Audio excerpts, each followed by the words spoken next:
So let's go down the road. I'd like to hear a little bit about each of you personally before we kind of get into the world of accelerators. If you could talk about what you do at your respective accelerators, and then also give your most recent job before doing what you're doing now, and your worst job you've ever had. Worst job? Just to throw it for a loop, too. Go for it. Okay, hey, my name's Justin Kahn. I'm a partner at Y Combinator. Thanks for having me. Let's see, so I work at Y Combinator. We're a seed fund. I guess we're all work at seed funds. Before this, I started a company called Twitch. It's called Justin TV, but now our product that's best known as Twitch. It's a video game website, so people can kind of watch video game related video. We reach about 45 million people every month. And let's see, what was the worst job? Worst job you've ever had? I've only ever worked for myself. The worst job I ever had was probably working on Twitch at some point. So yeah, that's it. So I'm Thomas Korte. I'm the founder of AngelPad. Before AngelPad, I spent 7 years at Google as a product manager. And I think the worst job I had, so, the politically correct answer would be like, it was Google, the best one and the worst one, but I won't say that. It was really good. The worst one, I think, was my Sunday morning paper route, because it had to be delivered by 7 a.m. That was bad. Good. Dave Drock, Vice President of Business Development at Techstars, and I build new accelerators for a variety of different corporations and partners that we were working with at Techstars.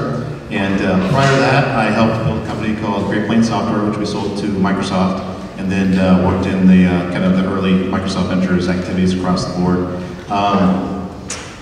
Let's see, worst job. Worst job was installing swimming pools and hot tubs in Arizona in the summertime. I think you win. Yeah, that takes a kid. Very good. So I wanted to do a quick audience poll. How many people here have applied to one of these 3 programs? Be honest. No. Oh, come on. That's good, and we have a lot of opportunity. That's good. And any alumni? Wait, how many of you have raised funds? Alright, so twice about that, okay. Yeah. Any alumni from these groups? No, cool, good. Who wants to apply? Alright, there we go. Yeah, AngelPad has applications open until Sunday, right? Yep. Stop sleeping, do your application Sunday night. Okay, good. That's right. It's funny. It's always literally the 12 hours before, just a flood of applications. But that's okay.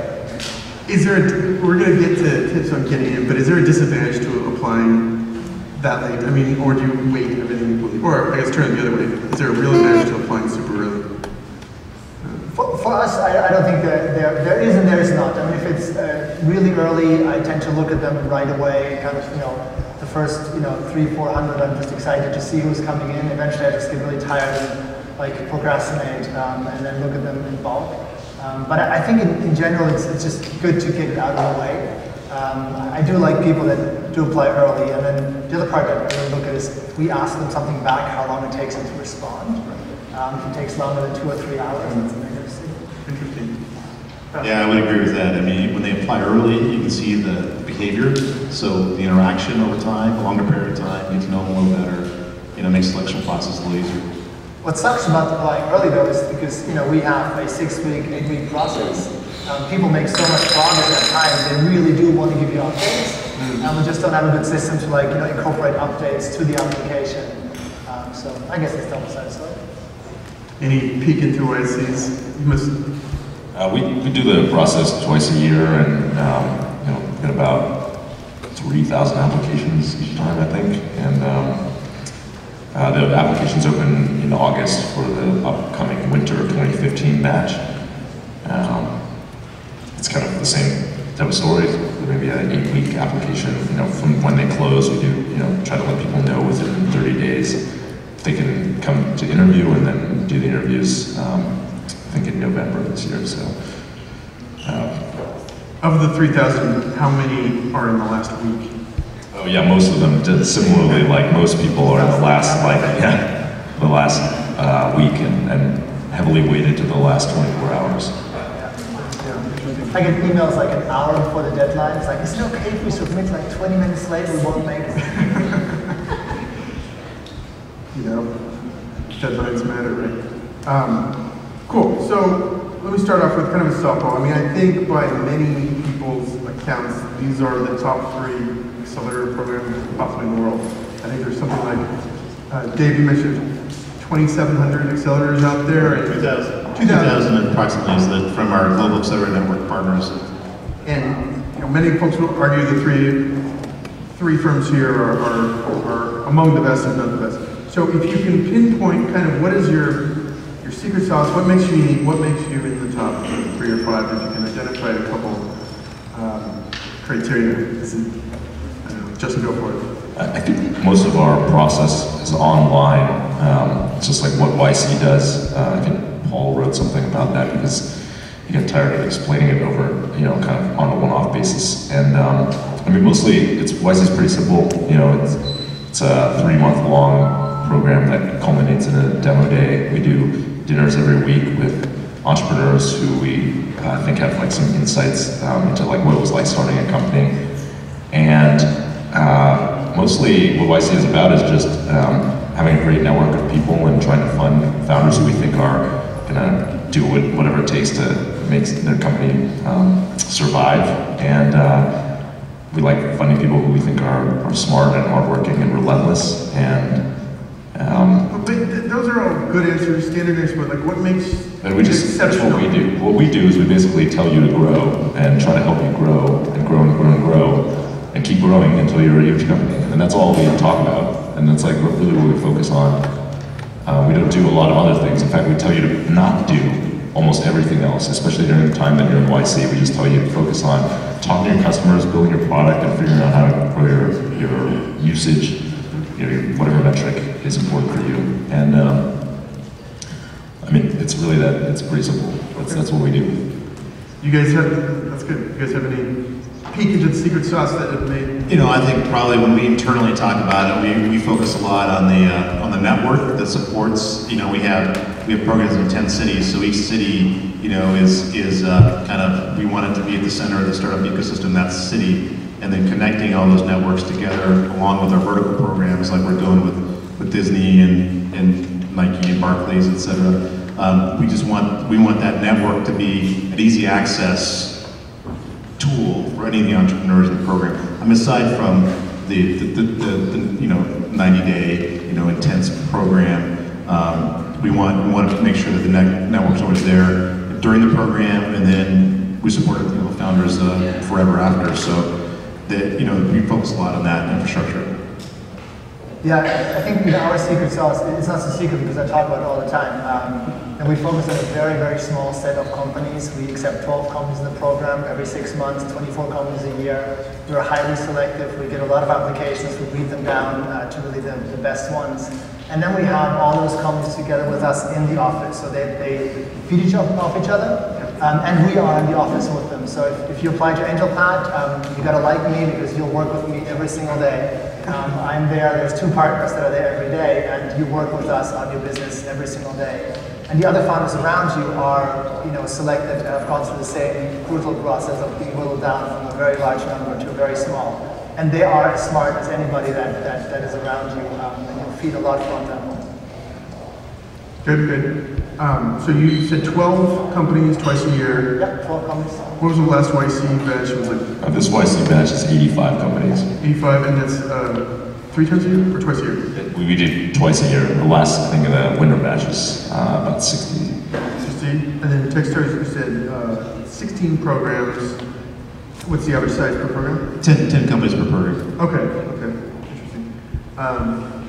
So, a couple other questions here. And by the way, we're going to have about 10 minutes for audience questions, so if you think of some good ones, please start thinking of them now. He can't ask the hard ones.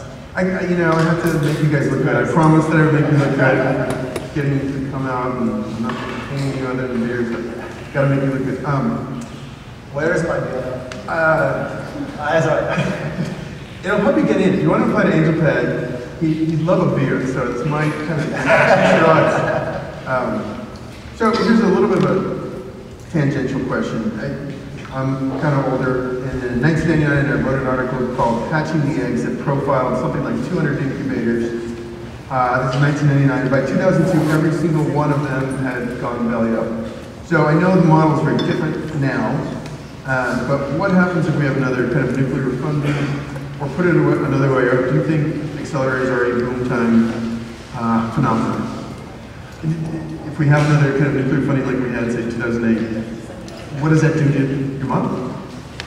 I think for YC, it's self-funded, and it's not actually that much money that's, allocated at the seed stage, We give each company $120,000.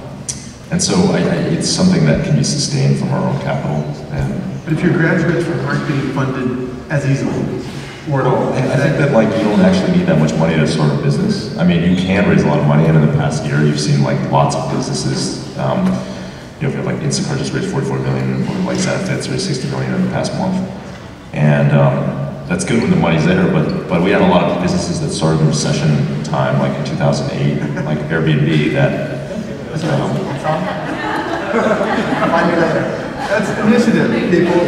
Entrepreneurial initiative. I like it. Sorry. No, we had companies that started when it was not easy to raise money, and I think you just have to be, even extra conservative with your resources. Sure, you guys have been around. We were here through the financial downturn. Yeah, we've been. YC started in 2005. Right. Any thoughts on does the model change in a really tough funding environment? The thing that I considered when I actually left my job and joined Techstars, full-time, I was involved with their inception and creation originally, but I joined full-time 2 years ago. When I made that decision, I think the real question is there a point in time when the disruption and innovation ceases? I think that's really the question. When people are creating companies to disrupt the economy and innovate changes. And I don't think we're going to see that real soon. I think there may be some consolidation, and there's going to be a plateau. There's just a certain, it's a numbers game. There's a certain plateau that'll occur, but I think there's so many things that we haven't touched yet. There's so much disruption left to occur that there's still a long runway to get all this stuff done, and entrepreneurs are going to do it. Yeah. But you think all that disruption will continue to be fed through the accelerators, or government-funded research, or corporate-backed R&D. So place your bets. So I'm not so worried about the kind of nuclear meltdown, 2006 or 2002 rather. I think the way we build companies today is fundamentally different than when we were built back. And the idea, you have a reality today already that there is lots of accelerators that don't have a second class or don't have companies that get funded. So I think the question really is, what's the success rate of companies coming out of that program, either individually or in aggregate? So as a founder, I would look at and say, in aggregate, how they're doing. From an incubator perspective, it's probably less the aggregate, more the individual, because our model relies on, like any venture model, on a very few set of companies doing extraordinarily well and others doing okay or failing. But from a founder perspective, I would certainly look at kind of like the average funding rate or general success of companies coming out of that incubator. What do you think is the better metric for success? Is it percent that have not failed over the next 2 years, or is it the percent that raised lots of money, or is there? I don't know. What do you guys use as your sort of metrics for success? So not failed for 2 years for me is a pretty negative sign. So if the company hasn't raised and hasn't failed in 2 years, well, there's either they're very capital efficient or have revenue, which is it really doesn't exist in Silicon Valley all that often. So not failing is not a measure of success, or no, fail. Fail. I mean, if you better fail and start over than going on for a long period. We actually looked at this when we did the first deal where we started increasing the funding for companies. I said, what's the right amount of money to give them? Because if you give them 250 or 300 on day one of the incubator, how long is it going to take them to fail? And there has to be failure rate. If we as incubators don't have failure rate, we don't take risk. I know it sounds like a cliche, but it's true.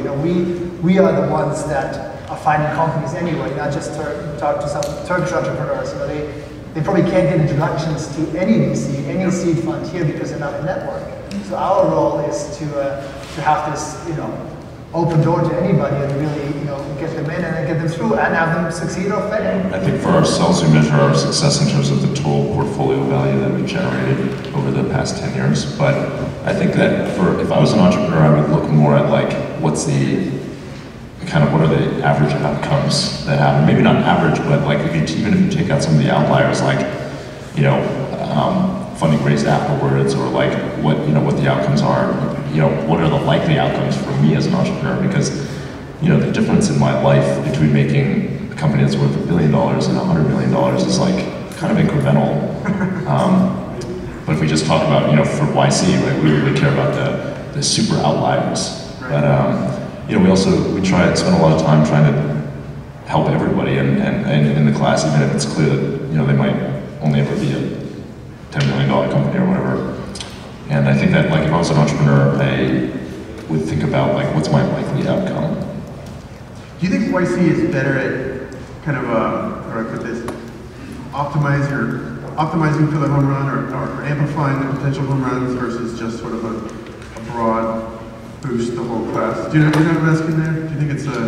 I think YC is, our goal is to, every company that we take into YC, we help them achieve their goals. So for a lot of people, they're trying to go for a home run and raise a lot of money. And for other people, they're, trying to raise some money and build a company. We really work with the entrepreneurs on like what they want to do. I think most of what we say when people are like pondering what they want to do is like, well, just trying to get to the root of like what do you want to do with your company. So I don't think that's the case.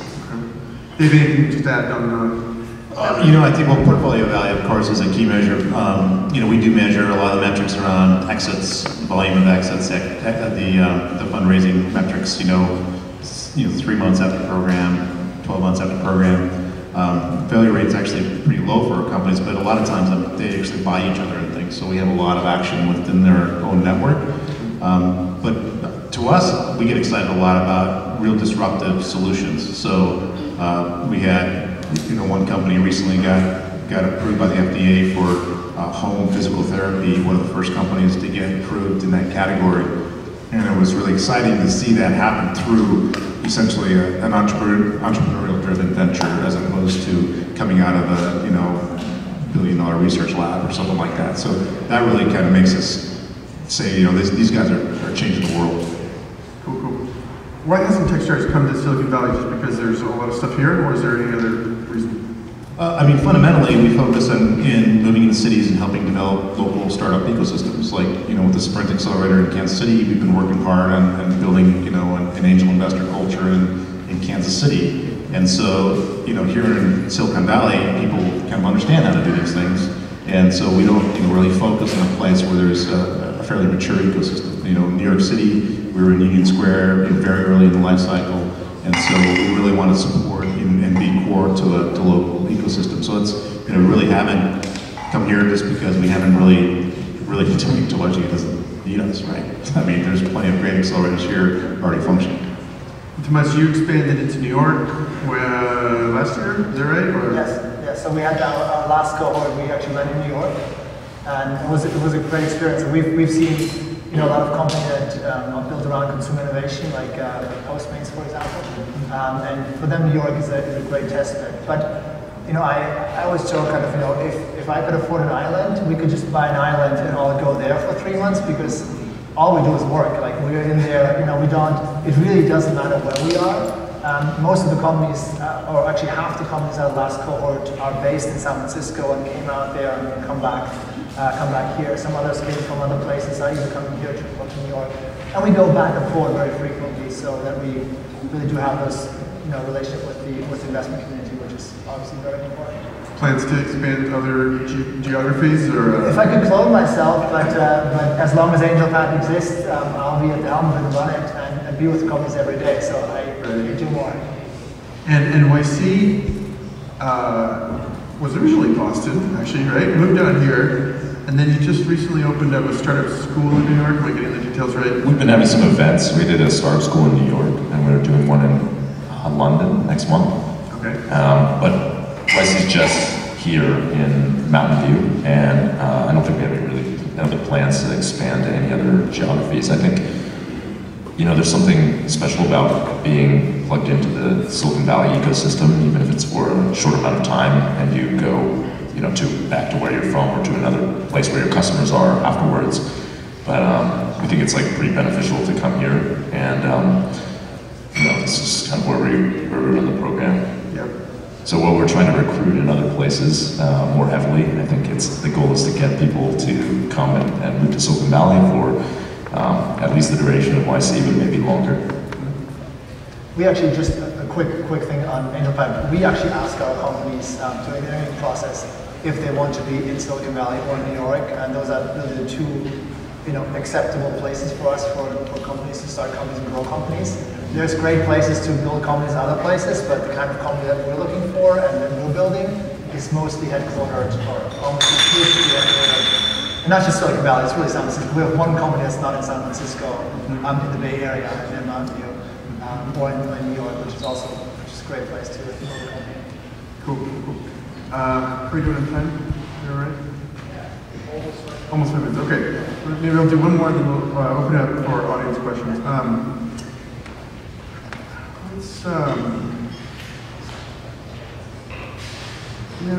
Let's cover tips for getting in. So I think this is a perennially intriguing topic that beats up Hacker News or whatever board of your choice.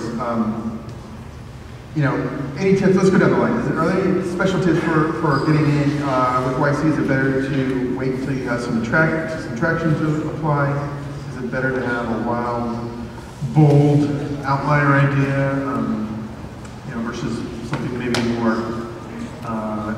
iterative, but with a higher probability that you can execute on it? We funded all sorts of different companies. We funded companies with traction. We funded companies with just an idea. I think the big thing is that we fund founders that we believe in. Ultimately, and usually founding teams. So there's a lot that goes into that, but it's definitely helpful to have someone that or a team that you've worked with in the past, or at least if you haven't worked together on another project, you're have some evidence that you're working together on this one. We look for people who we don't think are going to give up, and we look for people who we think have some market insights into what they're doing. Maybe they haven't cracked the whole thing, but they've thought about the market and they have their product or their thesis shows some insight into it. I think that's probably the best thing that you can do. There's no other than that. There aren't really we fund all sorts of things across the board. You've done a couple of nonprofits, right? We also fund some nonprofits. I think that's still something where we're figuring out what we're doing. The goal was that maybe we could help people who wanted to. YC really started because we wanted to help people get started with companies that they wanted to build, and I guess we thought the same idea might be able to be applied to nonprofits. We could help people who wouldn't otherwise build a nonprofit get started. And so I would say that's still an experiment. It's only been a year since we landed our first one in WotC, but it's something that we're going to keep doing. Okay, Tomas. So for me, for AngelPad, I don't look for projects. I look for companies.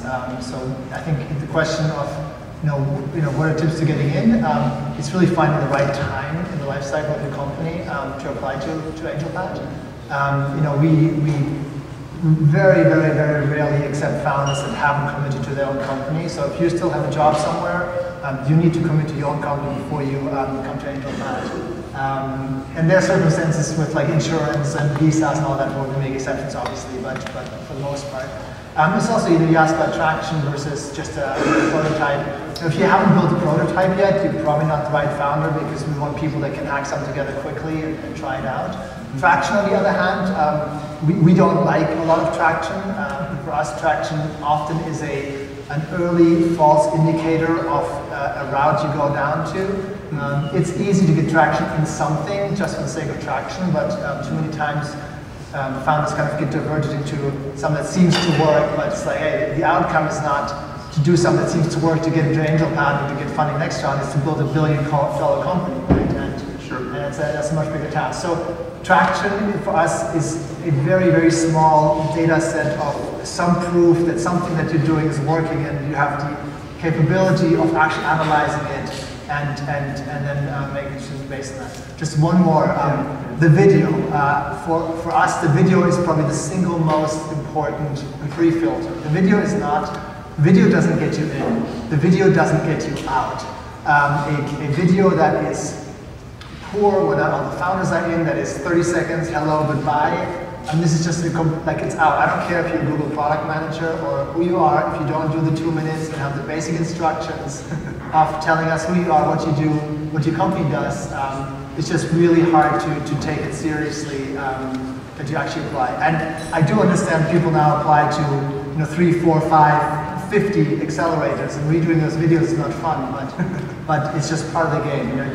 Do you ever get a video that you can tell just the word "I'd love to come to" Y Combinator has been like dubbed over? I would give credit for that.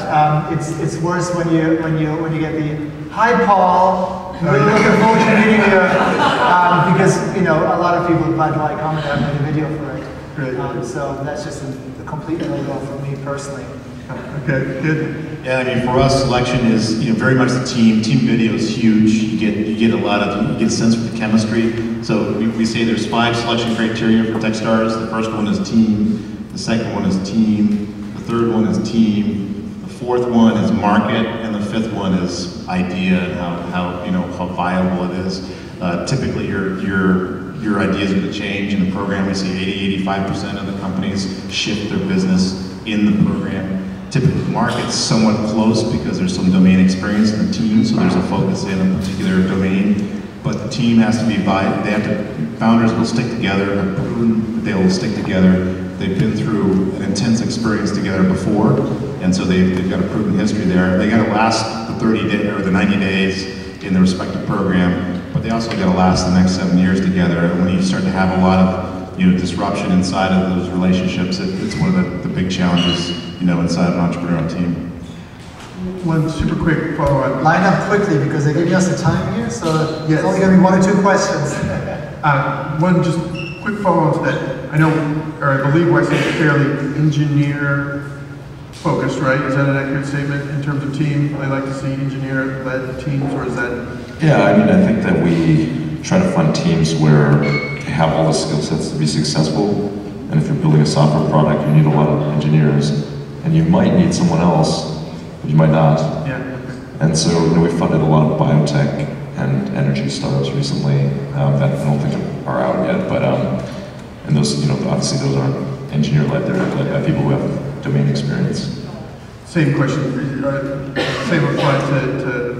Yeah, I would say, we don't have any particular guidance around that, but I know from our analytics we've done, we tend to lean on infrastructure-oriented kind of technical companies. I would say, and most of the companies are pretty hardcore tech in some way, so certainly engineering competency is going to be key. I don't think we pick top flight engineers as needing to be CEOs, but there's certainly a tech density to the companies. I think for us it really depends on the company. We have a small number of non-technical founders. We do like, if I would have my free pick, I would take an engineering and business team together, but I think everyone would. It's important that they're able to build something and do that relatively quickly, even if they hack it up in WordPress. Being here, thank you for it. To figure out. So we have a company that does something very similar to AngelList for the art world, where you can co-invest with art leaders. There's a non-technical founder. You don't have to have a technical founder to build that platform. Infrastructure, load balancing, server monitoring, you might want to have some founder engineering. Okay, good. So let's see. Dave, can Hilda borrow your microphone? We're going to have time for a few audience questions. If you can raise your hand, and please wait for Hilda so everyone can hear. This gentleman is first right. Hi there. I'm Greg with Motion QR. A question in regards to equity stake that you take with coming into an accelerator program. What is the tit for tat generally when one enters? Is it because it's accepted in the program? What kind of percentage equity do you guys generally look at for what kind of funding in addition to the Accelerator program itself? Gives you $120,000 and it takes 7%. So Techstars is pretty much the standard model is $120,000. It's between 6 to 8% equity, 20,000 seed, 100,000 convertible note. And we kind of adjust it by cohort, but everyone in the cohort gets exactly the same deal, so we don't differentiate by company, but by cohort. And it usually is around 7% equity in common stock, and between $60,000 and $120,000. In the previous cohort it was 140,000 actually, in this current one it's I think 95, so it changes by cohort. Yes sir, I think the gentleman in the green. Oh, yeah. Hi, my name is Bridge. Are you focusing on certain sectors more than the others for your next batches? I mean, just for example, consumer, mobile versus B2B SaaS. And if you are, then what is the metric that you look at for companies that come from different backgrounds or sectors? So what's the second part of the question? So if you are focusing on one sector, for example, if you're doing more SaaS and B2B versus more consumer mobile, then are there different metrics that you apply to company from one to another when you're making those selections? So for us at AngelPad, we really have a very, very broad thesis. There's things that I'm personally more excited about at one point than at others. So we have lots of marketplaces. We have kind of consumer innovation like Postmates, where you actually pay some. We have very few pure B2B companies. So companies where you have to get to a massive scale and eventually make money with advertising. Is what I consider pure consumer companies. We have SaaS companies. One thing that we are very particular about, we never have competing companies in one cohort, and we try to not have competing companies throughout cohorts. So in our entire portfolio, 85 companies, we really don't have any companies competing directly. We think it's poisonous for the alumni network and certainly poisonous for the cohort that you work with every day if someone is a competitor to you.